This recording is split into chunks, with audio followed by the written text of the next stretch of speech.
नमस्कार दोस्तों। आज हम पढ़ने वाले हैं पेरिस ओलंपिक 2024। पेरिस ओलंपिक के कुछ इतिहास के बारे में भी जानेंगे, उसको लास्ट में जानेंगे, वो भी काफ़ी महत्वपूर्ण टॉपिक है। लेकिन उससे पहले हम जो है अभी 2024 में जो पेरिस ओलंपिक समाप्त हुआ है उस आयोजन के बारे में जान लेते हैं। उसकी सारी डिटेल्स मैं बताऊंगा इस वीडियो में। उसमें किसने कितने गोल्ड लाए, भारत ने कितने गोल्ड लाए, चाइना ने कितना लाया और यूएस ने कितना लाया, इन सारे का लिस्ट भी बताऊंगा। और भारत की तरफ से किसने कौन सा मेडल जीता है और किस गेम में जीता है, ये सारी बातें आपको मैं बताऊंगा। तो चलिए शुरू करते हैं। पेरिस ओलंपिक जो हुआ है उसका सबसे पहले आयोजन स्थल देख लेते हैं। इसका आयोजन हुआ है पेरिस में। पेरिस है फ्रांस की राजधानी और पेरिस में यह तीसरी बार आयोजन हुआ है।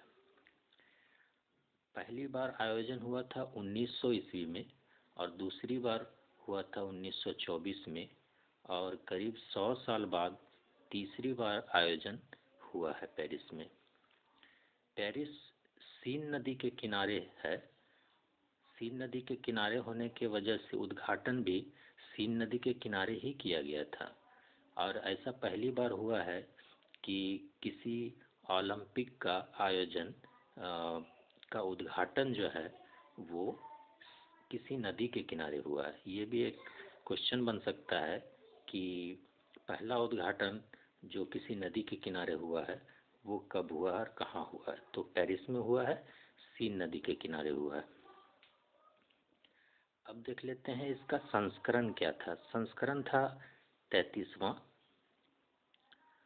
और भारत की तरफ से जो खिलाड़ी शामिल हुए थे उसकी संख्या थी 117, जिसमें से 47 महिलाएं थी और 70 पुरुष थे।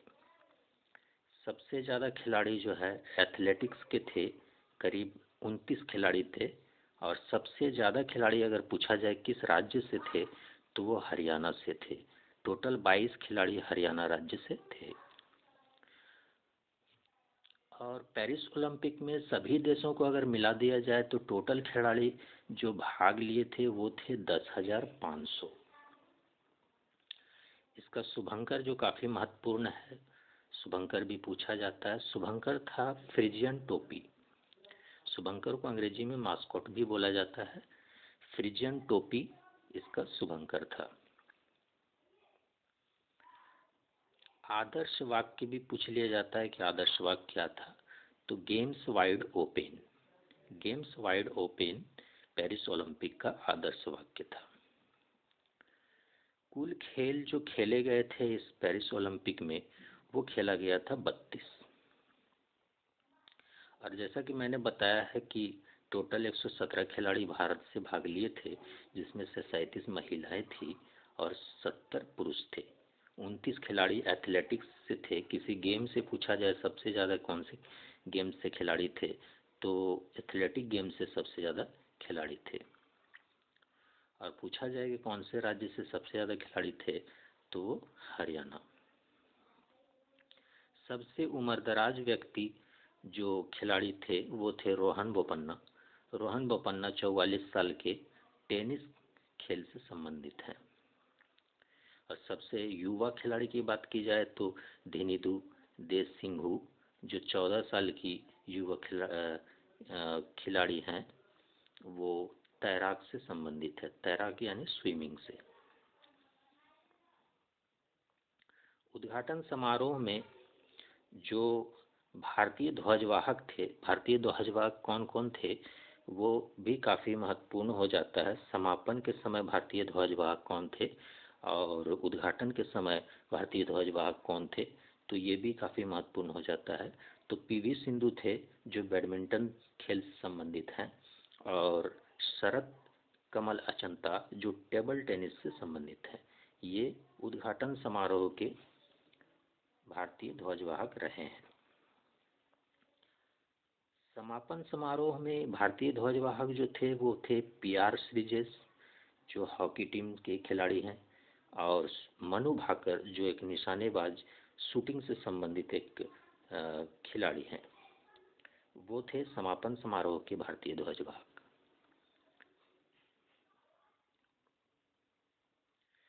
तो ये आप देख सकते हैं, जो वीडियो में थोड़ा सा मिस हो गया। समापन समारोह में भारतीय ध्वजवाहक थे PR श्रीजेश हॉकी से, और मनु भाकर निशानेबाज। सेफडी मिशन पूछ लिया जाए कि सेफडी मिशन कौन थे, तो सेफडी मिशन भारत की तरफ से गगन नारंग थे, जो एक निशानेबाज है। तो मैंने सारी चीज़ें इसमें क्लियर करते जा रहा हूँ कि कौन सा प्लेयर किस गेम से है और उनका क्या क्या महत्वपूर्ण कर्तव्य रहा है इस पेरिस ओलंपिक में, जो कि आपको क्वेश्चन में डायरेक्ट पूछे जा सकते हैं। अब मैं आपको बताने जा रहा हूँ एक महत्वपूर्ण जो महिला से संबंधित है, जो पहली महिला होने के कारण ये भी सवाल में पूछ लिया जा सकता है कि जूरी सदस्य जो भारत की तरफ से रही हैं वो हमेशा से रही है पुरुष, लेकिन इस बार महिला थी बिल्किस मीर, और वो रहने वाली है जम्मू कश्मीर की। बिल्किस मीर सबसे पहली भारतीय महिला जूरी सदस्य बनी है, ये भी काफ़ी महत्वपूर्ण हो जाती है। और 4 नए खेल जो पेरिस ओलंपिक में जोड़ा गया है वो है आपका ब्रेकिंग, स्पोर्ट क्लाइंबिंग और स्केटबोर्डिंग और सर्फिंग। ये 4 खेल जो है अभी नया जोड़ा गया था इस पेरिस ओलंपिक में। अब देख लेते हैं कि लिस्ट जो है, एक लिस्ट देख लेते हैं कि किसको कितना पदक मिला है। तो शुरू के 3 जो है महत्वपूर्ण हो जाते हैं कि फर्स्ट पे कौन रहा, कौन सा देश मेडल लाने में, और सेकंड पर कौन सा देश रहा है, और थर्ड पे कौन सा देश रहा है, और भारत का कितना स्थान है, ये भी महत्वपूर्ण हो जाता है। तो रैंकिंग के मामले में USA 1 नंबर पे है, जिन्होंने टोटल 126 मेडल लाए। चाइना दूसरे नंबर पर है, जिसने 91 मेडल लाए। जापान तीसरे नंबर पर है, जो टोटल 45 मेडल लाए। और भारत जो 71वें नंबर पर है, टोटल 6 मेडल लाए। स्वर्ण पदक की बात की जाए तो स्वर्ण पदक सबसे ज़्यादा USA ने जीता है, और चाइना ने भी सेम बराबरी की है, 40-40 पदक गोल्ड मेडल लाए हैं दोनों ने। तो पहले नंबर और दूसरे नंबर पर गोल्ड में चाइना और USA।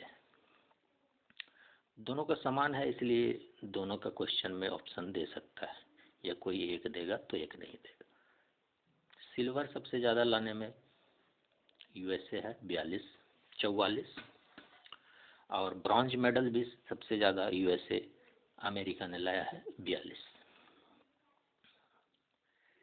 बाकी का भी आप चाहे तो याद रख सकते हैं, लेकिन उतनी इम्पोर्टेंट नहीं है। लेकिन गोल्ड मेडल 3 नंबर तक याद रखना और टोटल नंबर 3 नंबर तक याद रखना काफ़ी महत्वपूर्ण हो जाता है। और भारत का सबसे ज़्यादा महत्वपूर्ण हो जाता है कि किसमें कितना गोल्ड लाया है। तो गोल्ड इनका 0 था भारत का, और सिल्वर 1 रहा है, ब्रॉन्ज 5 रहा है। तो टोटल 6 मेडल भारत ने जीते हैं।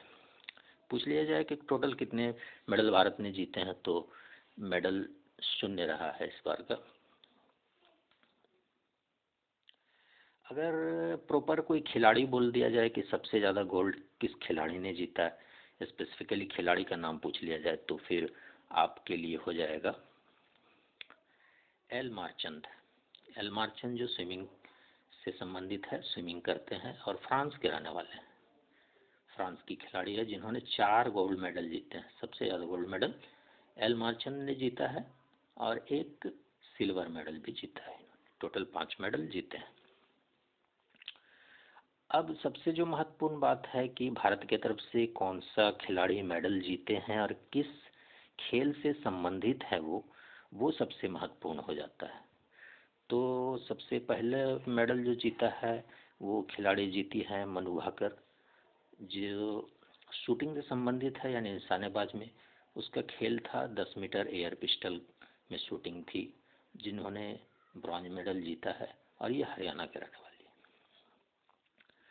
मनु भाकर ने एक साथ में भी जीता है, जो सरबजोत सिंह के साथ में जीता है, जिसको हम कह सकते हैं मिक्स्ड इवेंट कहते हैं, यानी जब दो प्लेयर मिलके खेलते हैं तो उसको मिक्स्ड बोलते हैं। तो मिक्स्ड इवेंट में भी मनु भाकर ने एक ब्रॉन्ज मेडल जीता है, साथ में सर्वजोत सिंह ने भी उसमें हिस्सेदार है। तो मनु भाकर का ये टोटल 2 मेडल हो गया है, और मनु भाकर ऐसा करने वाली एक ही ओलंपिक में ऐसा करने वाली पहली महिला बन गई है कि किसी ओलंपिक में एक ही महिला अब तक बन पाई है भारतीय जो 2 मेडल लेकर आ गया है। तो ये भी सवाल इम्पोर्टेंट हो जाता है। तीसरे व्यक्ति हैं स्वप्निल कुसाले, जो राइफल 3 पोजीशन में ब्रॉन्ज मेडल लाए हैं। कोल्हापुर महाराष्ट्र के रहने वाले, ये भी शूटिंग से संबंधित। तो डायरेक्ट ये सवाल पूछ लिया जा सकता है कि कौन से खिलाड़ी किससे संबंधित है, ये इम्पोर्टेंट हो जाता है। और कौन से मेडल लाए हैं, तो ब्रॉन्ज मेडल लेकर के आए, ये शूटिंग से संबंधित है। एकमात्र हॉकी टीम रहा है जो मेडल लेकर के आया है, वो टीम है हॉकी, जिन्होंने हॉकी में ब्रॉन्ज मेडल लेकर के आया है इस बार। और एक ही जो रजत पदक आया है, सिल्वर मेडल, वो लाया है नीरज चोपड़ा। नीरज चोपड़ा जो जेवलिन थ्रो यानी भाला फेंकते हैं, ये भी पानीपत हरियाणा के रहने वाले हैं, और इन्होंने सिल्वर मेडल लेकर के आया है। किस गेम से संबंधित है, तो जेवलिन थ्रो। और ये भी कभी कभी पूछ लिया जाता है कि इस बार कितना मीटर का थ्रो किया है, तो 89.45 मीटर का थ्रो किया है नीरज चोपड़ा ने। ये गोल्ड मेडल भी जीत चुके हैं, पिछले बार जो ओलंपिक हुआ था उसमें गोल्ड मेडल जीत कर के लाए थे। तो इस बार ये गोल्ड मेडल नहीं जीत पाए। गोल्ड मेडल किसने जीत लिया, पाकिस्तान के रहने वाले हैं, उन्होंने ही जीत लिया है। लेकिन ये सेकंड पोजीशन पर रहा है, इसलिए इसे सिल्वर मेडल लिया गया। अब आ जाते हैं जो आखिर में है अमन सहरावत, जो छठा मेडल लेकर के आए हैं, ब्रॉन्ज मेडल, जो किससे संबंधित है, तो रेसलिंग से संबंधित है। और 57 केजी के रेसलिंग में इन्होंने ब्रॉन्ज मेडल लाया है। अन्य बिंदु थोड़ा सा देख लेते हैं जो महत्वपूर्ण हो जाता है, स्टैटिक्स व्यू से भी महत्वपूर्ण हो जाता है। वो है ओलंपिक दिवस कब मनाया जाता है। तो ओलंपिक दिवस 23 जून को मनाया जाता है, ये भी याद रखेंगे। और इस बार का जो थीम था वो था लेट्स मूव एंड सेलिब्रेट। इस बार का थीम था लेट्स मूव एंड सेलिब्रेट। और एक चीज़ ध्यान में रखना है कि ये जो आयोजन होता है वो किस कमेटी द्वारा किया जाता है। ये किया जाता है इंटरनेशनल ओलंपिक कमेटी के द्वारा, इंटरनेशनल ओलंपिक कमेटी। इसका शॉर्ट फॉर्म हो जाता है IOC, इंटरनेशनल ओलंपिक कमेटी। इनके द्वारा ये सारे आयोजन किए जाते हैं। तो इस कमेटी का गठन कब हुआ था, तो 1894 में हुआ था। इसका मुख्यालय कहाँ है, तो लुसाने। लुसाने कहाँ पड़ता है, स्विट्जरलैंड में पड़ता है। लुसाने स्विट्जरलैंड का एक शहर है। वर्तमान में अध्यक्ष की बात की जाए, ये भी काफ़ी इम्पोर्टेंट है कि वर्तमान चेयरमैन या अध्यक्ष कौन है, तो थॉमस वाच, जो जर्मनी के रहने वाले हैं। तो ये कुछ महत्वपूर्ण पॉइंट थे। अब थोड़ा हिस्ट्री भी जान लेते हैं कि ओलंपिक का हिस्ट्री अब तक का क्या रहा है, जो स्टैटिक व्यू से भी काफ़ी महत्वपूर्ण हो जाता है।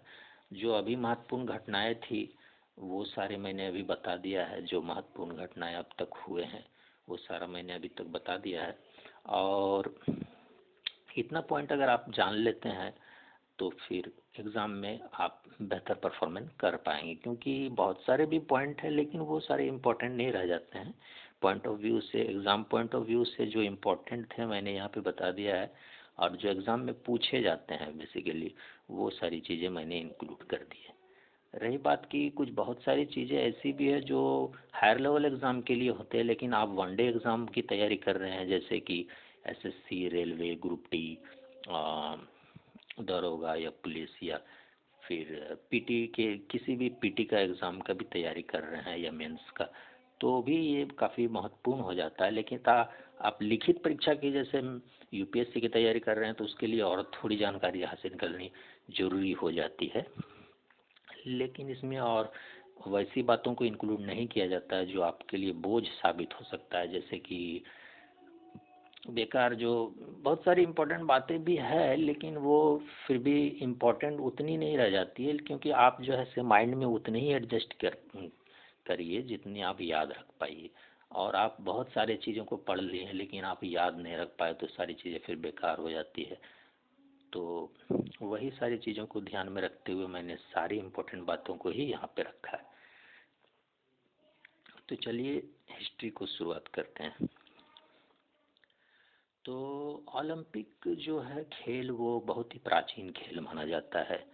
यहाँ तक कि आप डेट से ही पता चल सकता है आपको कि 776 ईसा पूर्व की बात की जा रही है। अभी से लेकर के करीब 2800 साल पहले, 2800 साल पहले यह खेल शुरू हो चुका था। और यह हुआ था ओलंपिया शहर में 776 ईसा पूर्व में। जो ओलंपिया शहर कहाँ पड़ता है? ग्रीस में पड़ता है। तो वहाँ सबसे पहले खेला गया था। तो सबसे प्राचीन खेल में ये माना जाता है। और किस देवता के सम्मान में खेला गया था? तो जीउस देवता जो थे उनके सम्मान में ओलंपिक गेम खेला गया था सबसे पहले। कब? 776 में। सबसे पहले पूछ लिया जाए तो 776 में किस शहर में खेला गया था, किस देश में खेला गया था? तो ग्रीस। और किस शहर में खेला गया था? तो ओलंपिया शहर में। और अगर आधुनिक की बात करें कि अभी मॉडर्न ओलंपिक जो खेले जाते हैं उसकी शुरुआत किस शहर से हुई है? एथेंस। एथेंस से हुई है और यह भी ग्रीस में ही पड़ता है। यह भी ग्रीस देश में ही पड़ता है, ये भी याद रखना है। कभी देश पूछ लिया जाता है, कभी शहर पूछ लिया जाता है। और ईस्वी की बात की जाए तो 1896 ईस्वी में पहला जो है से ओलंपिक गेम खेला गया था। और यह खेला गया था एथेंस में। और ये किसके जो है से मदद से खेला गया था? कौन इसमें जो है सबसे ज़्यादा हेल्प किए थे? तो वो थे Pierre day Coubertin. Pierre day Coubertin जो थे उन्होंने ही जो है से इसमें बहुत ही महत्वपूर्ण भूमिका निभाया, जिसके वजह से इनको आधुनिक ओलंपिक का जनक कहा जाता है। तो आधुनिक ओलंपिक का जनक किसे कहा जाता है? तो पियरे डे कोबर्टिन को कहा जाता है। और इसका योगदान क्या था? तो इन्होंने ओलंपिक ध्वज बनाया था 1913 में, जिसे आधिकारिक तौर पर 1914 में फहराया गया पेरिस में, आधिकारिक तौर पर। तो ओलंपिक ध्वज के जन्मदाता भी कह सकते हैं इनको, पियरे डे कोबर्टिन को, और जनक भी कह सकते हैं। पदक की बात की जाए, पदक का जो घटक होता है, ऐसे तो कहने का गोल्ड है लेकिन वो चांदी का बना रहता है। यहाँ तक कि चांदी का जो है वो भी चांदी का ही बना रहता है। सारे मेडल चांदी के ही बने रहते हैं, लेकिन उनका नाम जो है से डिफरेंट रखा गया है, गोल्ड और सिल्वर और ब्रॉन्ज। लेकिन उसके महत्वपूर्ण घटक की बात की जाए तो वो चांदी होता है। अगर ओवरऑल ओलंपिक के आदर्श वाक्य की बात किया जाए तो उसका जो आदर्श वाक्य है वो है सीटियस, ऑल्टियस और फोर्टियस। इनका मतलब देखा जाए तो इसका मतलब सीटियस का मतलब तेज, ऑल्टियस का मतलब उच्च, और फोर्टियस का मतलब होता है मजबूत, ताकतवर। और पहली बार महिला कब भाग लिया था? ये भी एक महत्वपूर्ण क्वेश्चन बनता है, इसलिए मैंने इनको शामिल किया। पहली बार महिला प्रवेश मिला था 1900 में। और कहाँ से? तो पेरिस ओलंपिक से मिला था, ये भी याद रखना है। और पहली बार जो है भारत शामिल कब हुआ था? भारत को शामिल होने का मौका मिला है 1900 ईस्वी में। तो ये भी आपको याद रखना है। तो 1900 में दो चीज़ याद रखना है, एक महिला को प्रवेश मिला और एक भारत को प्रवेश मिला। महिला और भारत, ठीक है। इसमें जो छल्ले होते हैं, जो कभी कभी ओलंपिक का जो निशानी होता है उसमें इस तरह के छल्ले बने होते हैं, ठीक है। ये जो छल्ले बने होते हैं इसमें 5 छल्ले होते हैं, पांचों का 5 रंग है, नीला, पीला, काला, हरा और लाल। तो जो है से ये भी काफ़ी इम्पोर्टेंट हो जाता है। नीला का एशिया होता है, पीला का ऑस्ट्रेलिया, काला का अफ्रीका, हरा का हो जाता है नॉर्थ अमेरिका, और लाल हो जाता है साउथ अमेरिका। तो ये चीज़ें काफ़ी महत्वपूर्ण हो जाता है, आपके पांचों महादेश को ये डिनोट करता है। नीला, पीला, काला, हरा और लाल 5 रंग के छल्ले बने होते हैं। ये भी स्टैटिक पॉइंट्स ऑफ व्यू से काफ़ी महत्वपूर्ण, कई बार प्रश्न में पूछा गया है। अब महिला से संबंधित एक चीज़ और याद रख लीजिए कि पहली महिला जो थे वो पदक लाने वाली पहली महिला बनी है कर्णम मल्लेश्वरी, जो कौन सा मेडल जीती थी, ब्रॉन्ज मेडल जीती थी। और कर्णम मल्लेश्वरी किस गेम से संबंधित है, तो भारोत्तोलन, वेट लिफ्टिंग भारोत्तोलन से संबंधित है। और ये कब जीती थी, तो 2000 ईस्वी में जीती थी, सिडनी ओलंपिक। सिडनी में यह खेल आयोजन हुआ था 2000 में, जब ये कर्णम मल्लेश्वरी ने जीती थी और भारत की पहली महिला बन गई जो पदक लेकर के आई। स्वर्ण पदक जीतने वाले की बात अगर किया जाए कि कौन से भारतीय थे जो स्वर्ण पदक सबसे पहले जीता था, तो वो थे अभिनव बिंद्रा। अभिनव बिंद्रा भी शूटिंग से संबंधित थे, 10 मीटर के एयर राइफल में जीते थे और ये जीते थे 2008 में। ऐसे तो स्वर्ण पदक जो है भारत ने 1948 में एक जीता था, लेकिन एज ए टीम जीता था, लेकिन अगर इंडिविजुअल खिलाड़ी की बात की जाए तो वो थे अभिनव बिंद्रा। तो ये सारे जो है महीन महीन जो है छोटी छोटी डिफरेंट है, वो डिफरेंस को समझना है कि टीम सबसे पहले कब जीती थी, तो 1948 में। एज ए इंडिविजुअल स्वर्ण पदक कब जीता गया था, 2008 में। और किसने जीता, तो अभिनव बिंद्रा। और किस खेल से संबंधित थे, तो शूटिंग से थे और 10 मीटर के एयर राइफल में जीता है। और एक चीज जान लीजिए कि पहला रजत पदक पीवी सिंधु लेकर के आई थी, पहला रजत पदक पीवी सिंधु। कब, तो 2016 में रियो ओलंपिक में। ठीक है। 2008 का जो ओलंपिक हुआ था वो हुआ था बीजिंग में, ये भी याद रखना है। तो ये जो स्टैटिक पॉइंट थी जो हमने अभी बताया है, ये सारी चीज़ें महत्वपूर्ण हो जाती है। अगर एक बार वीडियो समझ में नहीं आया तो इसको दोबारा समझ ले तो अच्छी तरह समझ में आ जाएंगे। और इसका नोट्स आप बना ले या फिर स्क्रीनशॉट भी चाहे तो ले सकते हैं, और काफ़ी हेल्पफुल रहेगा ये सारी बातें अगर आप मेमोराइज कर लेते हैं तो। देखिए, सारी चीज़ों को आप नोट डाउन तो कर लेंगे, लेकिन अगर मेमोराइज नहीं कर पाते हैं तो फिर सारी चीज़ें बेकार हो जाती है आपके लिए। इसलिए मैं आपको सलाह दूंगा कि आप इन सब चीज़ों को एक बार देखें, 2 बार देखें, राइट डाउन करें और उनको याद करें, ताकि एग्ज़ाम में जो है वो सारी चीज़ें जब अगर आए दोबारा से कोई क्वेश्चन तो आपसे छूटे नहीं। और हमारा जो प्रयास है कि आप जो है से ज़्यादा क्वेश्चन अटेम्प्ट करके आप जो है परीक्षा में अटेम्प्ट करके आए। तो धन्यवाद दोस्तों। और अगर वीडियो अच्छा लगा है तो एक लाइक, सब्सक्राइब कर दें, ताकि जो है मेरा वीडियो बनाने का जो प्रयास है वो सफल माना जाएगा। थैंक यू दोस्तों।